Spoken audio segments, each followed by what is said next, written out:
Hi everyone, welcome to this insightful video on Nigerian colonial history.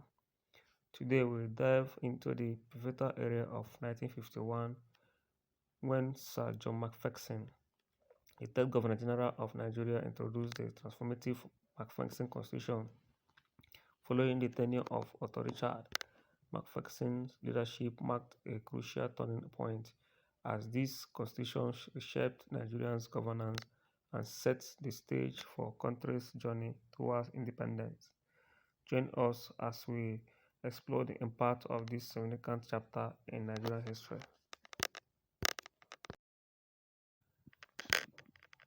The Macpherson Constitution of 1951, analyzing its impact and legacy.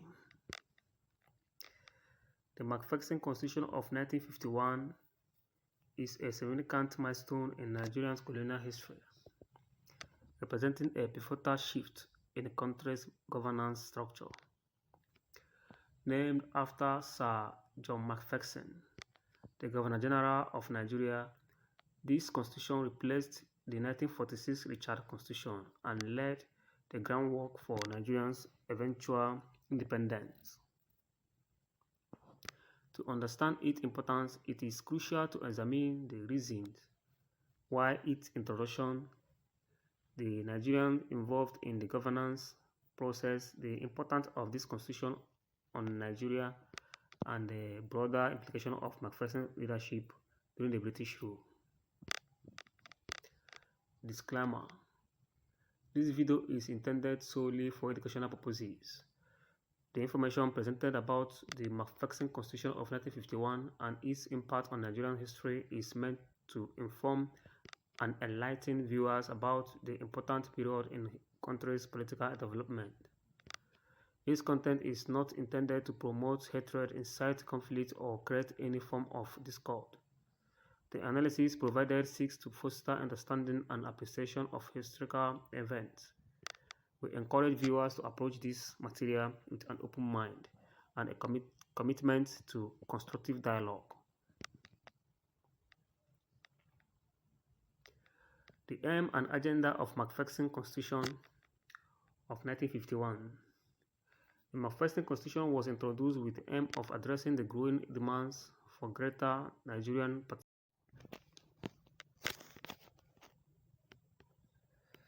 The aim and agenda of Macpherson Constitution of 1951. The Macpherson Constitution was introduced with the aim of addressing the growing demands for greater Nigerian participation in the administration of the country. Unlike the Richard Constitution, which was criticized for being imposed without adequate consultation, the Macpherson Constitution was developed through a series of consultations with Nigerians across the country. This consultation involved regional conference, provisional meetings, and a general conference in Ibadan, where representatives from various regions and ethnic groups participated in shaping the new constitution. The agenda of the Macpherson Constitution was to create a more inclusive political structure that could accommodate the diverse ethnic, cultural, and political interests in Nigeria. It sought to expand regional autonomy while maintaining a centralized authority, thereby balancing the aspiration of various groups with the need of national unity. The Constitution also aimed to prepare Nigeria for eventual self-governance by gradually increasing the role of Nigerians in legislative and executive functions. The Constitution attempts to balance representation among Nigerians' diverse ethnic and regional groups, but this often led to tensions and competition among the regions. 5. Regional autonomy increased regional powers. The regions were granted considerable autonomy over matters such as education, agriculture, health, and local government, reflecting the diverse needs and aspirations of Nigeria's various regions. However, certain issues require the approval of both the regional legislature and the central government. 6. Legal and judicial provision. Unified legal system The Constitution maintained a unified legal system with a hierarchy of courts that included native courts, regional courts, and the Western African Court of Appeal. Rights and responsibilities. The Constitution outlined certain rights and responsibilities for citizens, though it did not include a formal Bill of Rights. 7. Constitutional amendments.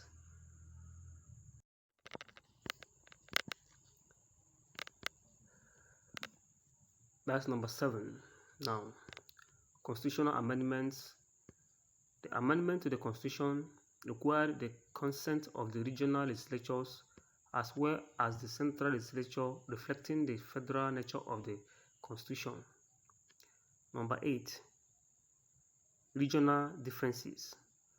Differing governance structures, the northern region had a more conservative and traditional governance structure with significant influence from the emirs and other traditional rulers. The western and eastern regions had more modernized structures with greater emphasis on elected representation and less reliance on traditional authorities.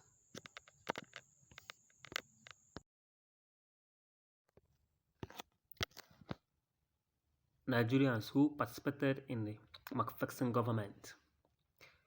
The Macpherson Constitution introduced a federal structure with a central government and 3 regional governments, the northern, western, and eastern. Each region had its own legislature and executive council, while the central government was headed by a governor-general with a central legislature called the House of Representatives. Several prominent Nigerians played key roles in the government under the Macpherson Constitution. The notable among them were Dr. Nnamdi Azikiwe, Eastern Region, a leading nationalist and advocate for his self-rule. Azikiwe became the leader of government business in Eastern Region, eventually becoming the first premier of the region. Chief Obafemi Awolowo, Western Region. Awolowo, a key figure in the Western Region, emerged as the leader of government, business, and later the premier of the Western Region. He was instrumental in advocating for federalism and regional autonomy. Sir Ahmadu Bello, Northern Region. The Saduna of Sokoto, Ahmadu Bello was a dominant figure in the Northern Region, serving as the region's premier. His leadership helped consolidate the power of the Northern People's Congress (NPC)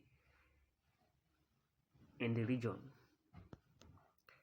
Chief Atone Nahoro, known for his role in the nationalist movement, Nahoro was one of the youngest members of the Nigerian legislature and a vocal advocate for independence. These leaders, among others, shaped the political landscape under the Macpherson Constitution, with their actions and policies influencing the direction of Nigerian political development.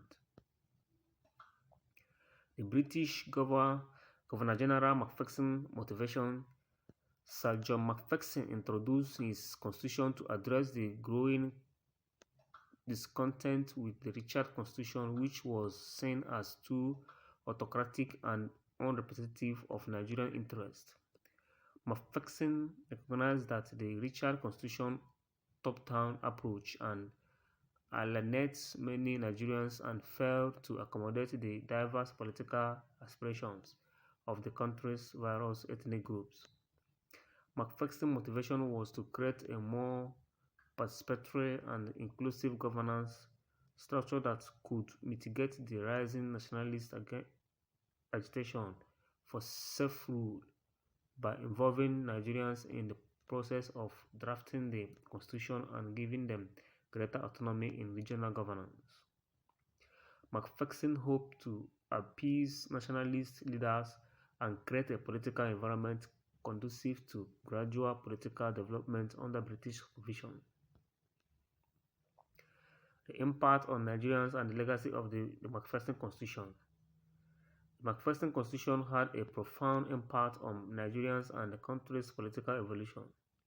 It marked a significant departure from the colonial autocracy of the earlier constitutions by providing a platform for Nigerian leaders to participate more actively in governance. The introduction of regional governments allowed for greater expression of regional identities and interests, laying the foundation for federalism in Nigeria. However, the constitution also exposed the deep-seated regional and ethnic division in the country. The rivalry between the three major regions, the northern, the western, and the eastern, became more pronounced as each sought to assert its dominance within the federal structure. This competition eventually led to tensions that would later contribute to political instability in the post-independent era. The Macpherson Constitution also set the stage for the development of political parties based on regional and ethnic lines, which would continue to shape Nigeria's political landscape for decades. While the Constitution was a step forward in Nigeria's march toward independence, it also highlights the challenges of creating a unified nation state out of a diverse and pluralistic society. Macpherson leadership during British rule. As Governor General, Sir John Macpherson played a crucial role in guiding Nigeria through a critical phase of its colonial history. His approach to governance was more constructive and inclusive than that of his predecessor, reflecting a recognition of the changing political dynamics in the country. Macpherson's decision to replace the Richard Constitution with a more representative one demonstrates his willingness to adapt to the demands of Nigerians and his understanding of the need for gradual political evolution. However, Macpherson's tenure was not without its challenge.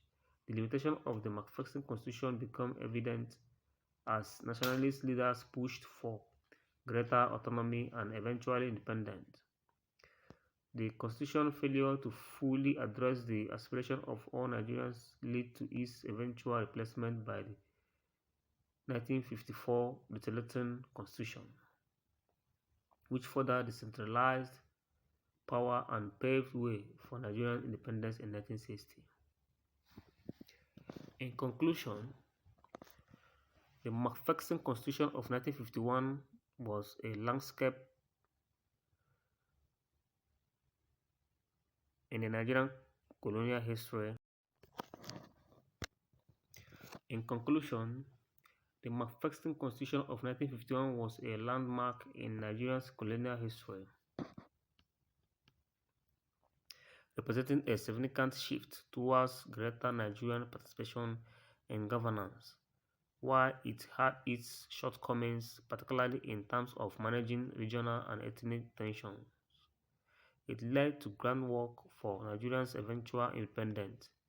Sir John Macpherson's leadership during this period was marked by a pragmatic approach to colonial administration, recognizing the need to adapt to the growing nationalist sentiment in Nigeria. The legacy of Macpherson Constitution remains a key chapter in the story of Nigeria's journey to self-rule and the challenge of building a unified nation out of a diverse society.